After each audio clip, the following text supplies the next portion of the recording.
Nice music, huh? What you've just heard was actually a beginning of the B sentence in Conlang I created.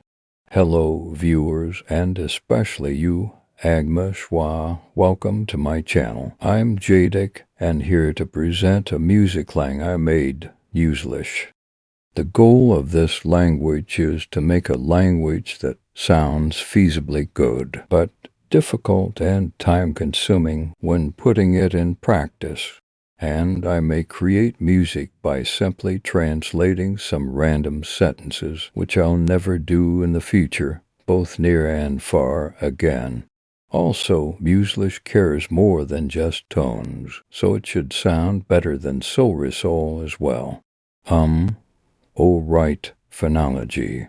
Mjuzlish uses relative pitches to notate stuff. R is for the root note, C for third or quarter tone, and F for fifth. Non-harmonic is marked as NH or some arrows depending on musical contexts. Same sequences of note may mean different things if accompanied chords are not.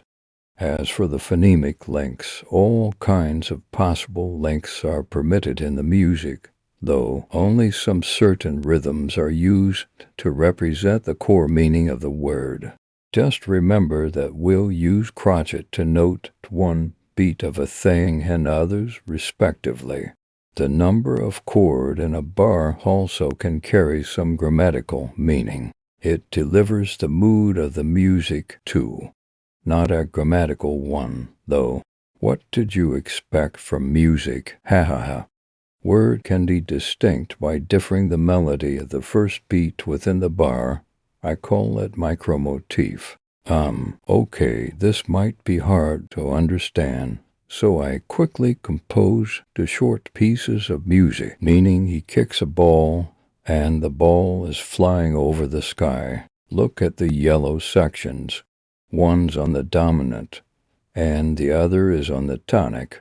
However, they carry the same meaning because they share a common relative note value and a contour. One begins with the fifth note of a dominant, the other starts from the fifth note of a tonic.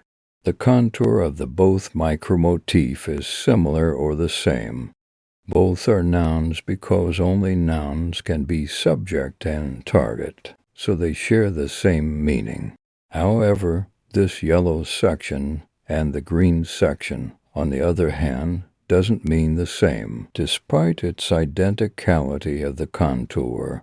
It's because the green section starts from the third of the chord, not fifth. Okay, let's get to the grammar.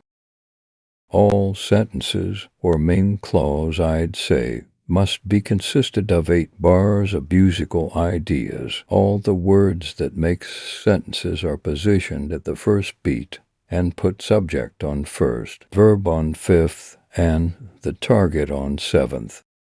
Match the micromotif of the bar 3 and 7. Target is unnecessary in the sentence, and 1 and 3 if you want sentence to be ergative. Now, we can make simple sentences like I'm eating fruit or he sees the star. However, if you want to add some modification, you must handle how to use the subordinate clauses. This is the main reason why the sentences are often unnecessarily elongated. It is also why this language is cursed as heck. Relative clauses, one of the few types of subordinate clauses that Mjuzlish supports, can be made by attaching the extra 8-bar musical ideas after the main sentence. You set the third bar as the reference marker if you're elaborating a subject, or 7th for the target. Then, repeat the micromotif, or the whole melodical ideas on the next. These are all possible types of relative clauses and how it's marked. Notice the adjectives behave like a verb in Mjuzlish, resulting in this subjectless, targetless clause. If you're detailing the target, here's how it works. You can add a multiple subordinate clauses if you want, and here's how it's done. Mjuzlish also supports the special clause structure called time-place specification. It enables you to specify when or where the event is being acted, whether the sentence is about the agent or the patient. Second bar of the main clause becomes the reference marker when used to detail. Here's how you detail the time that's happening, and here's how you detail the place where the sentence is about. Now, we'll be talking about a part of speech. First, adverb. Adverb is used to modify verb.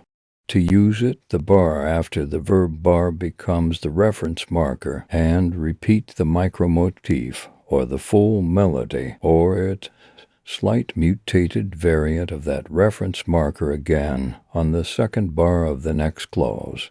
Then just watch the chart below for a better understanding of how it's done. Noun. Noun is the only part of speech that is able to be a subject or a target with no additional settings. Add trills or ornaments in a bar if it's plural. Verb and adjective. As I said earlier, adjective acts like a verb and gets inflected based on the tense and aspect. You may refer to this chart to know how the verb is conjugated.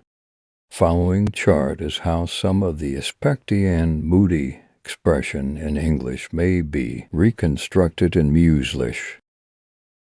Sometimes you might use verbs like how noun is used. To accomplish that, place more than one chord in a bar. Furthermore, to state something to be acted on to, add an extra 8-bar clause and right there.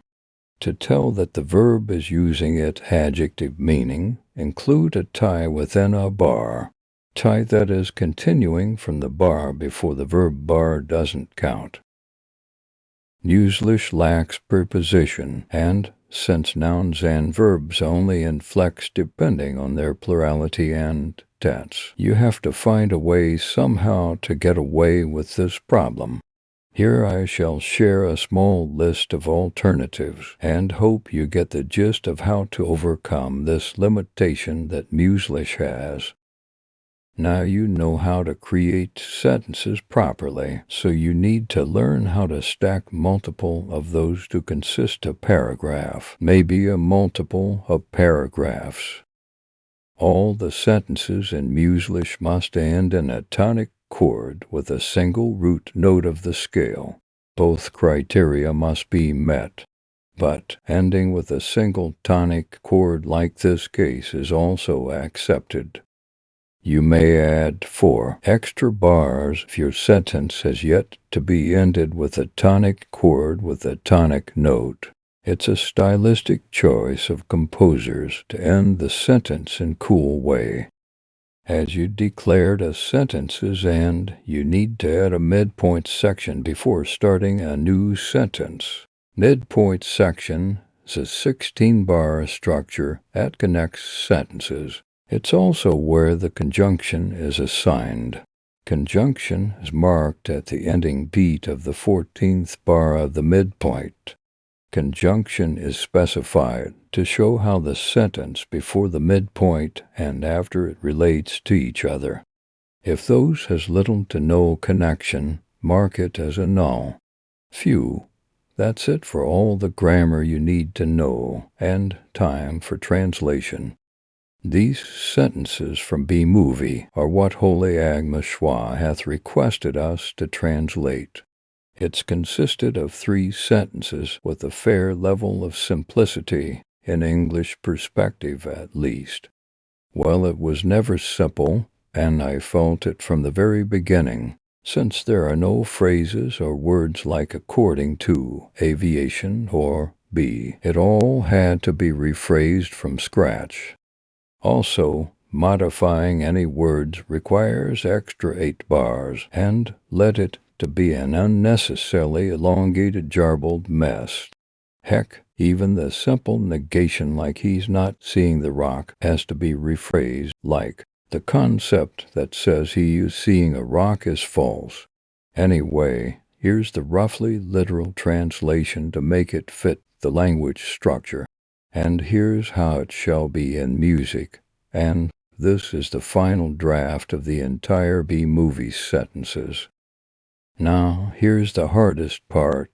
Based on the dictionary I created earlier, based on grammar and all that, you'll need to put that micromotives on the music while connecting the in-between to form an actual music.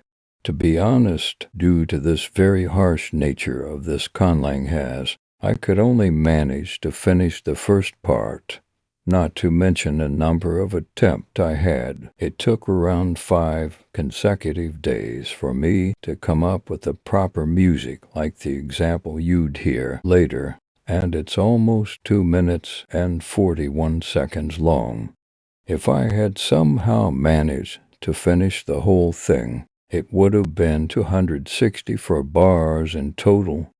Considering the tempo of this music to be 85 beats per minute, and since 1 bar equals to 2.11 seconds in time, so it would have been 557.04 seconds, which is over 9 minutes, longer than a third movement of the Beethoven's Moonlight Sonata.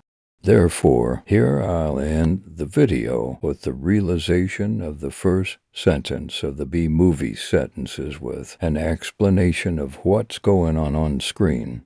Thank you.